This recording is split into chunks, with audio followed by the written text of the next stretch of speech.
우리가 자동차를 운전하는 논리로 생각해 보시면 좋을 것 같겠습니다. 이렇게 자동차가 있습니다.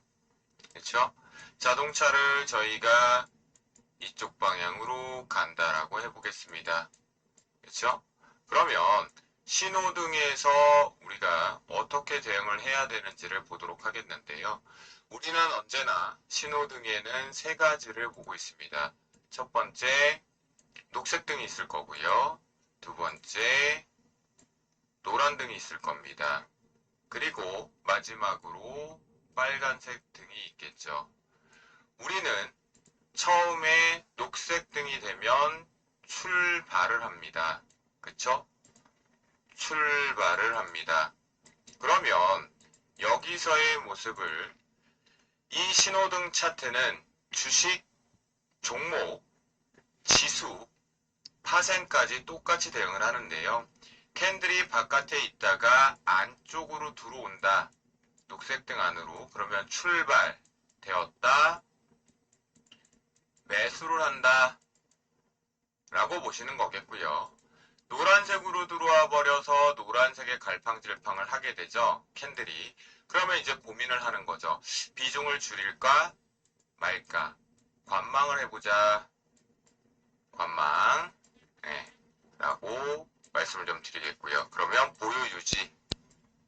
네. 그 다음 마지막으로 빨간색은 뭡니까? 빨간색 부분이 이 부분이겠죠. 이렇게 빨간색을 시장에서 저항이 걸려버리게 되면 캔들이 나간다는 뜻이죠. 그러면 우리는 어떻게 합니까? 도착. 브레이크를 걸겠죠. 멈춘다. 네. 브레이크를 걸면 바로 매도라는 부분입니다.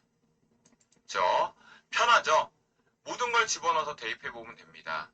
그러면 여기서 하나의 모습을 보면 실제적으로 여기서 캔들이 올라탔기 때문에 매수를 하게 되는 것이고 훼손하지 않고 계속해서 캔들이 따라오기 때문에 여기까지는 뭐한다? 보유자가 되는 거죠. 보유를 하고 있는 거고요. 강력한 보유, 자신 있게 보유죠. 흔들릴 필요가 없다라는 거죠. 그런데 이제 고민을 해야 될 위치가 있는 거죠. 노란색 선에 대해 캔들이 지지를 할지 말지. 지지를 한다라면 당연히 보유가 되는 거고 지지를 하지 않는다라면 비중을 축소해야겠죠. 그런데 여기서 만약 이 빨간 등이 요 위에 있다라고 해보겠습니다. 그런데 캔들이 들어옵니다. 그러면 매도를 한다라고 생각하시면 좋겠다라고 말씀을 드리도록 하겠습니다. 그럼 이제 정리가 되셨죠? 그쵸? 정리가 잘 되셨을 것 같은데요.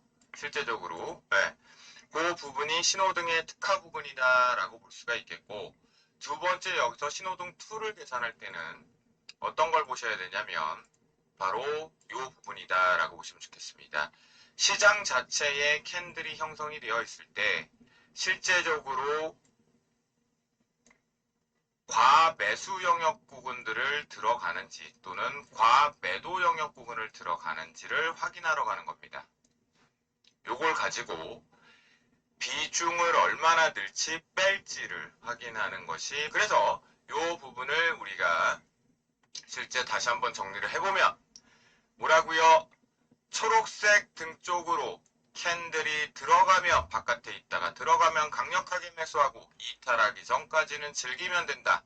그러는 와중에 만약 노란색 등 쪽으로 캔들이 움직이기 시작하면 관망을 하는데 비중 조절을 해야 될지 말지에 대한 지지력을 확인해 보자.